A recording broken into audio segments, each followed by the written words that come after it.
அனைவருக்கும் வணக்கம். ஓம் பூச்சியாய ராகவேந்திராய சத்திய தர்ம ரதாய பஜத்தாம் கல்ப விருஷாய நமதாம் காமதேனுவே.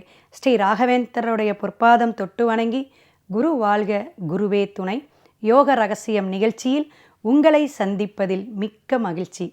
எல்லாரும் நல்லா இருப்பீங்க, நல்லா இருக்கணும். இறைவனுடைய பிரபஞ்சத்துடைய அனுகிரகம் அருள் ஆசி அனைவருக்குமே கிடைக்கட்டும்.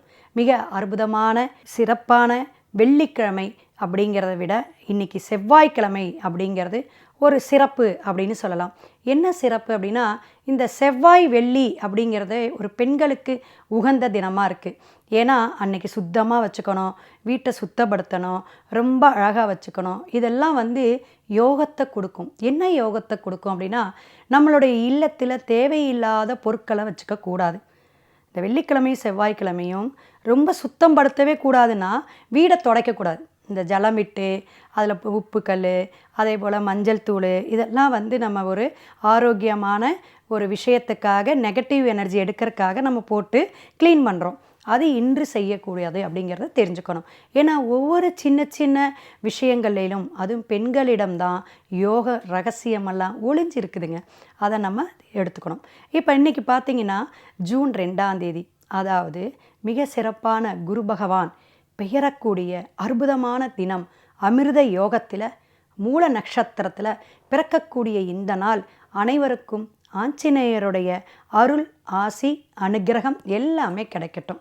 இதை ரொம்ப நான் ஸ்பெஷலாக ஏன் சொல்கிறோம் அப்படின்னா, இந்த கடகத்துக்கு பெயரக்கூடிய குரு பெயர்ச்சி எல்லா ராசிக்காரர்களுக்கும் 12 ராசிக்காரர்களுக்கும் மிக மிக சிறப்பாக இருக்கும். மேசம் முதல் மீனம் வரை. ஏன்னா கடகம் குரு பகவான் உச்சம் பெறக்கூடிய இடங்க. புனர்பூஷம் 4ஆம் பாதத்திலேருந்து அப்படியே பயணிக்க போகிறார். அப்போ ரொம்ப அற்புதமாக எல்லாத்துக்குமே நல்லா இருக்குமா? கண்டிப்பாக நல்லா இருக்கும். உச்சம் பெறக்கூடிய சுபத்துவமான குரு எல்லாத்துக்கும் நல்ல விஷயத்தை கொடுக்கட்டும். குழந்தை பாக்கியம் இல்லாதவங்களுக்கு குழந்தை பாக்கியம், செல்வ வளம் இல்லாதவங்களுக்கு செல்வம், திருமணம் ஆகாதவங்களுக்கு திருமண பாக்கியம், புத்திரப்பேறு புத்திரக்காரகனே குரு பகவான் தான். அப்பேற்பட்ட குரு பகவான் உச்சம் பெற்று காலசக்கரத்திற்கு 4ஆம் இடத்துல பயணிக்கக்கூடிய அற்புதமான காலகட்டம் அப்படிங்கிறத நம்ம தெரிஞ்சுக்கலாம். அப்போ ஒவ்வொரு ராசிக்காரர்களும் நம்ம எப்படி இந்த குரு பெயர்ச்சி நமக்கு என்னென்ன யோகத்தை கொடுக்கும். ஏன்னா சுபத்துவமான கிரகம் 9 கிரகத்திலையும் சுபமான கிரகம் யார் அப்படின்னா இவர். உச்சம் பெற்று தன்னுடைய வீட்டில் சந்திர பகவானுடைய ஆட்சி அப்படிங்கிற இடத்துல உட்காரும் பொழுது வீடு வண்டி வாகனம் யோகம் சுகம் எல்லாமே கிடைக்கும் அப்படிங்கிறத தெரிஞ்சுக்கலாம்.